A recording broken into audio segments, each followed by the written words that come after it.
all of these aspects are part of having more democratic control over the economy that's not just runs wild with the vagaries of the free market, but that actually has accountable control. Which side are you on? Which side are you on? Is on everybody's mind today, so we're bringing on somebody who has become the go-to authority for a left labor-focused analysis and response to inflation. She is author of A People's Guide to Capitalism and the author of the cover story for the most recent issue of In These Times, A Left Answer on Inflation. Hadas Thier, welcome to the Valley Labor Report. Thanks so much for having me. So, just as a super basic, elementary, foundation to start on, what is inflation? Well, the basic definition of inflation is sort of easy enough, right? It's just a rise in prices that's somewhat generalized around the economy. It's not just one particular commodity or industry where prices are rising, but something that's more generalized around the economy. So I think that part is straightforward, and then the trickier part is why it comes about and how to address it, which we can talk more about. But I will just say, in terms of the big picture, that I think is important to keep in mind when we talk about that is that there's only one set of people that actually control prices. It's not, workers don't have a say-so, generally speaking, in what the prices are of the things that we produce. Despite the fact that, workers are often blamed, workers' wages are blamed for inflation, but workers don't set prices, right? The bosses do. And they do so for particular reasons to keep a certain rate of profit for themselves. So we can dig more into that, but I think that's the sort of big picture of, inflation is a rise in prices, and then who is it that controls prices? It's generally corporate CEOs. Right. And, you kind of touched on that in your answer, saying that, workers are sometimes often blamed for inflation. And so what is the conservative understanding, which is really, I think in a lot of cases become the mainstream understanding of how this round of inflation has come about? Yeah, exactly. I mean, conservative economics really have dominated mainstream discourse for the last few decades, which was kind of the point of my article that you were that you mentioned, is that we have to take a look at what the mainstream analysis and discussion is and what the roots of that are, and they're quite conservative. And I think it's important for the left to be able to come back with our own answers to what causes inflation and how do we combat it. I think that there is, on the surface level, there is somewhat widespread consensus around what the immediate triggers have been for this round of inflation. That the effects of the pandemic on supply chains basically wreaked havoc on, the basic equilibrium of supply and demand in the markets. That we had people in the early stages of the pandemic largely staying home, not going out and buying, going out and purchasing services and things like that. When the economy reopened, all sorts of pent-up demand for both goods and services increased dramatically, and supply chains weren't able to keep up with that because all sorts of companies had ratcheted down production, had ratcheted down what they had, in storage, all sorts of things like that. And of course, the fact that over the last few decades, companies have really focused on what's called just-in-time production, where they don't keep a lot on hand in terms of storage, so that they can produce things as quickly and profitably as possible without having the overhead of storage costs. That exacerbated the problem. So Um, that was really the immediate trigger. And I think that there is, somewhat widespread consensus around that. But then the question is, why has inflation stuck around? And here's where, political biases certainly come into play when you talk about what the narrative is and why that is. And the formula that conservative economics has used for decades is really to always blame essentially workers' wages and as well as government spending as being the main culprits of inflation. And the basic idea here, right, is that when the government spends more money, that increases the amount of cash that's on hand in the economy, and that then there's more demand for goods. At the same time, those same policies feeds into supporting lower unemployment rates. And low unemployment is, the sort of boogeyman of mainstream economics, where if you have the idea is if you have too low unemployment, then that increases workers' bargaining power, because if there's low unemployment, then workers on the job will feel more confident to make demands and not worry about being easily replaced.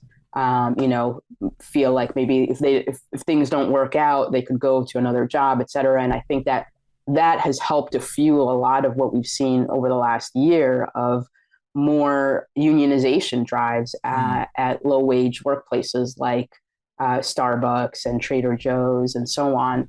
The fact that there's been a tight labor market, that there's been low unemployment, has helped to increase workers' bargaining power. That, of course, is a good thing as far as I'm concerned, as far as you're concerned, as far as millions of workers are concerned.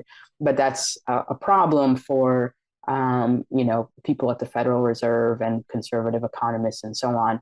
And the idea is that so long as there's lower unemployment and workers have an increased bargaining power, then that will lead to eventually higher wages. And those higher wages will increase the cost of production for corporations, and they'll pass those costs off onto consumers through higher prices. Now, there's a couple of problems with this narrative. One is that why is it that automatically a higher cost of production has to be passed off onto consumers by bosses? Again, that goes back to the first point that it's CEOs that determine prices, not workers. And so the fact that they pass off those costs onto consumers is because they want to keep a certain rate of profit, a phenomenally, absurdly high rate of profit, which is what we see today. If they were able to or were forced to keep the prices at a certain level, that would just mean they would take a hit to their rate of profit. And that would be a good thing in my book. But that's obviously anathema to the economic and political elite in this country. So right. And then the other thing the Fed is responding basically in as if the issue is workers having higher wages and the tight labor market, and it's crazy how that has become the issue: workers having higher wages and the labor market being tight, even as at the same time Republicans nationally are on an anti-immigrant kick, for which one of the ostensible causes is to get undocumented immigrants out of the labor market so that it could be tighter. I mean, it's just I was literally yesterday on a local conservative radio show, and the host turned an issue of child labor in the state of Alabama into an issue of undocumented immigration and how we should actually just deport all these people so that Alabama citizens could make higher wages at these Hyundai facilities. And at the same time, the Fed is driving us into a recession by increasing interest rates, and so if the dichotomy there is really is fascinating to me.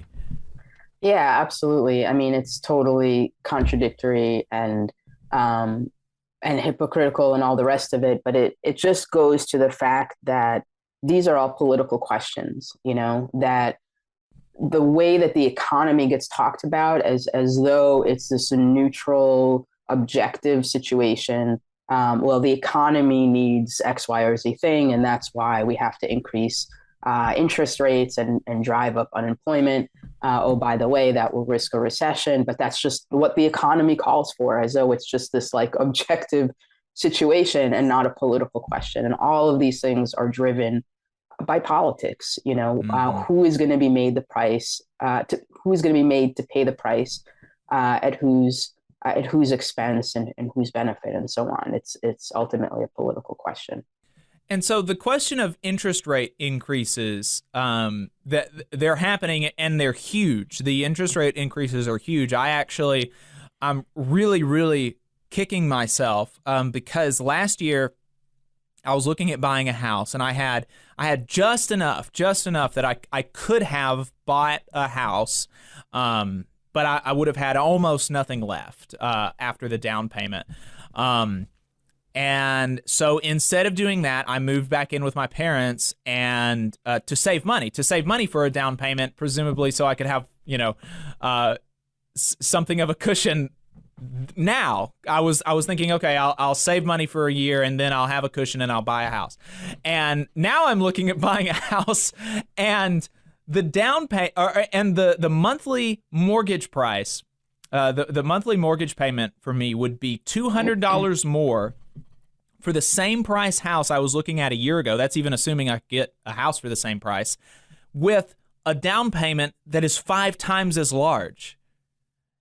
If I put down $10,000 last year on a $250,000 house, I would be paying $200 less than I would be paying now with a $50,000 down payment because of the interest rate increases. So what are some of the other ways that the interest rate increases are affecting workers besides hugely increased mortgage payments? Yeah, absolutely. I mean, there's mortgages, there's credit card payments, anywhere where interest rates impact, our debt, that has huge consequences. The other aspect of it is that the underlying reason that the Fed is raising interest rates is to, quote unquote, cool the economy, which is just a euphemism for increasing unemployment, basically. The idea is when you raise interest rates, it's more expensive to borrow money. It's more expensive for me or you to buy a house or a car or pay off our credit card debt, but it's also more expensive for companies to borrow money, which is a central part of how companies operate and invest. They can't invest in production without borrowing money. That's how the system works. So when interest rates are raised, it's a way of slowing down investment, ratcheting down production, and basically, whether it's shuttering plants or reducing capacity, all of that in the end equals, less jobs and higher unemployment. And that's really what the goal is, what they're taking aim at, is raising that unemployment, because the theory is that lower unemployment increases workers' bargaining power and increases wages. Right, and that's a problem. We can't have workers making too much money. Exactly, and part of it is that narrative is flawed, but the other part of it is that I think is important for us to talk about is, capitalism is an insane system where even a tiny uptick in wages, God forbid, workers who, have had, stagnant and declining wages for decades, where the minimum wage hasn't gone up in so many years, God forbid we should witness a slight uptick in wages that has everybody in a panic. And that to me is a huge indictment of the kind of system that we live in. So we've talked about the popular there's a popular understanding of how inflation started, which I think most people agree on, which is that COVID just totally ruined everything. There was differences in consumer habits, supply chains were distorted, and so I think that there's a broad consensus there, and that's what you said. As we have gone through this, now we're about 2 years into it, or going on 3. The mainstream consensus is starting to converge around those workers are just making too much money, even though we know workers' wages are trailing inflation. Workers' wages did not start increasing until inflation started increasing, and it is half of inflation. I think the average wage increase is something like 5%. Inflation is like 9%, 8%, and so it trailed inflation chronologically, and it's trailing inflation numerically. But somehow still the wages are the issue, and the mainstream consensus has converged on that. And so they're beginning to increase interest rates, which is gonna harm investment, which is going to hurt ability to hire, which is going to hurt ability to for workers to take out mortgages and things like this. And so this is obviously bad for workers.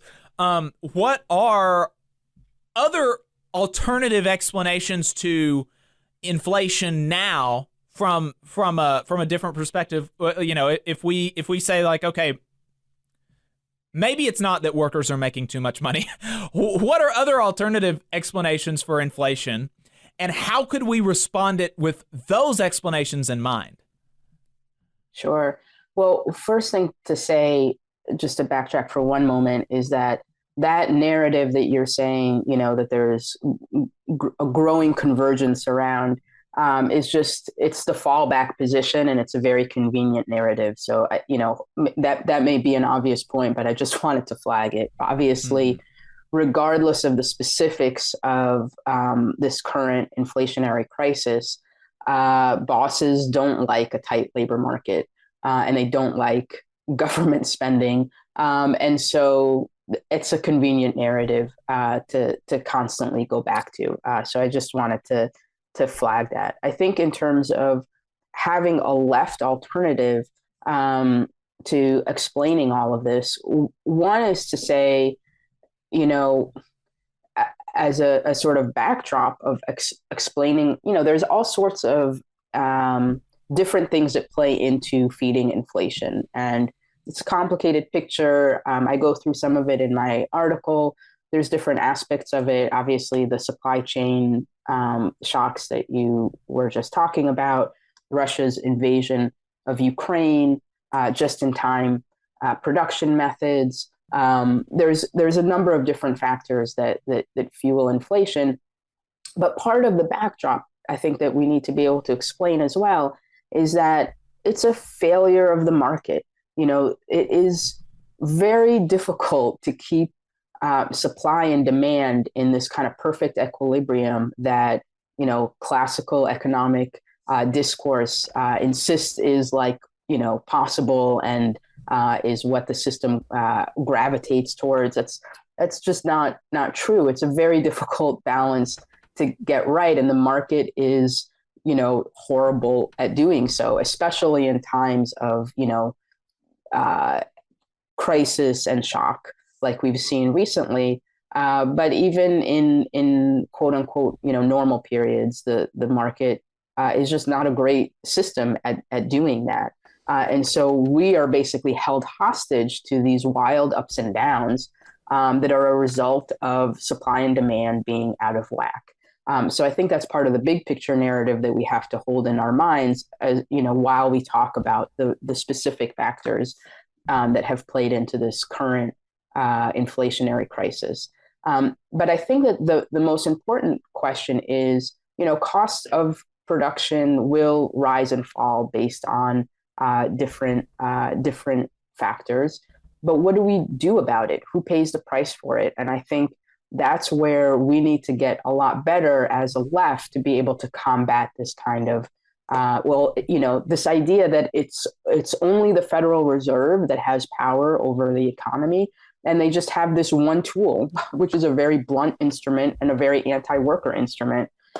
We need to be able to talk about other alternatives. Part of it is talking about, well, there's another way to constrain demand other than raising unemployment, which is taxing the rich.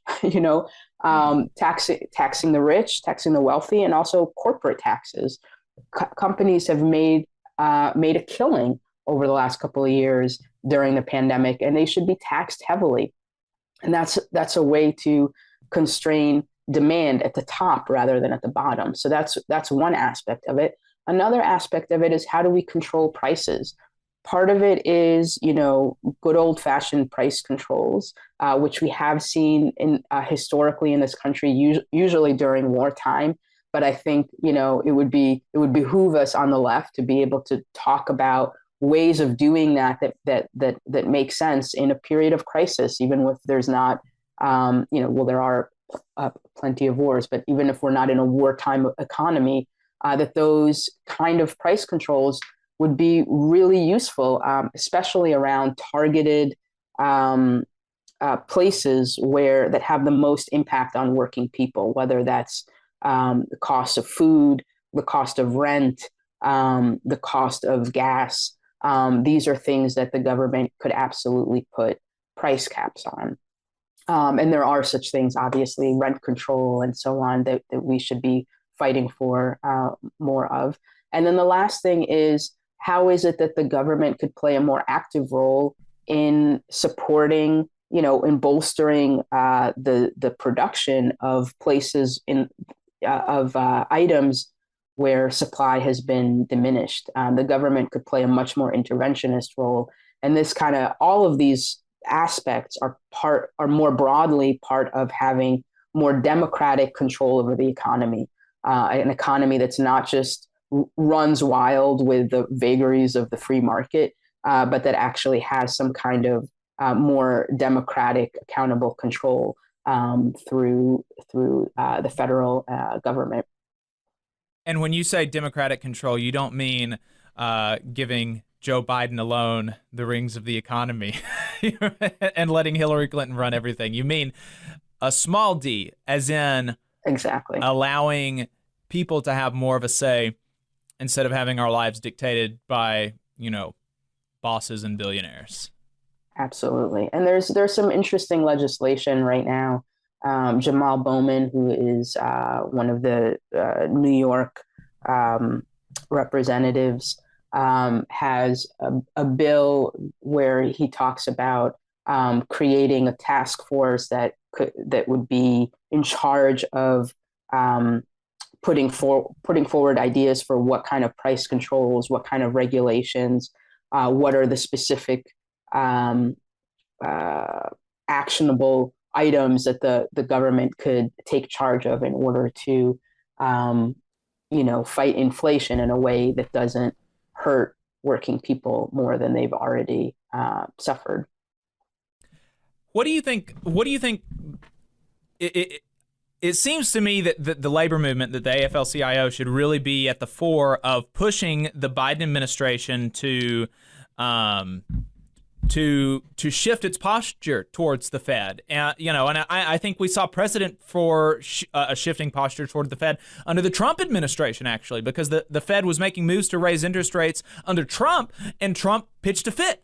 And then the Fed actually lowered interest rates after he did that. And so Biden should be doing that. Why is he not? And why? And what could the labor movement be doing to push him to that?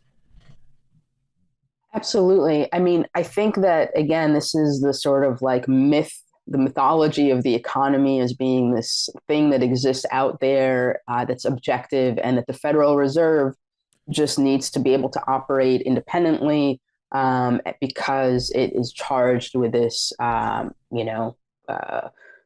it's charged with this goal in mind of an objective neutral force around the economy. And of course, there's no such thing as objective or neutral when it comes to the economy. And the Federal Reserve's independence makes it one of the least accountable, least democratic institutions that we have. It does all of this in a completely, non-transparent, unaccountable. We don't vote for the people in charge of the Federal Reserve and so on. I think that it's a lie, and just like you mentioned, you actually could apply pressure on the Fed, and absolutely, that's what Joe Biden should be doing, and that's what the left and the labor movement needs to be calling for. I think that the other aspect of it, in addition to the AFL-CIO should be at the head of that kind of a move to push Biden to have better policies around inflation and to push the Federal Reserve and so on, is also that the labor movement needs to be able to push back against this narrative and support workers continuing to unionize and continuing to demand higher wages. That all of this kind of ideological, ideological discussions around inflation and who's to blame, and workers' wages and the boogeyman of too low unemployment, all that kind of stuff. Mm-hmm. That puts us on the defensive in terms of the workers' movement and labor struggles, and we need to be able to push back and say, absolutely not. Quite the contrary, we need to fight for higher wages, especially in light of higher prices. How are we going to pay for the basic things that we need to live and thrive and survive? So I think that's the other aspect of it. The labor movement needs to be able to push back on both of those fronts, both on the policy front and in terms of supporting organizing efforts and saying, that's absolutely not true. Workers' wages are not to blame. We need higher wages and greater unionization. You just saw a clip from the Valley Labor Report. We are live every Saturday morning from 9:30 a.m. till 12:30 p.m. And we pride ourselves on keeping all of our content free to everybody so that we can talk to as many working folks as possible. If you support the work that we're doing, you think that it's important, you think that it's good, then consider making a monthly contribution to the project, and you can do that on our website, tvlr.fm.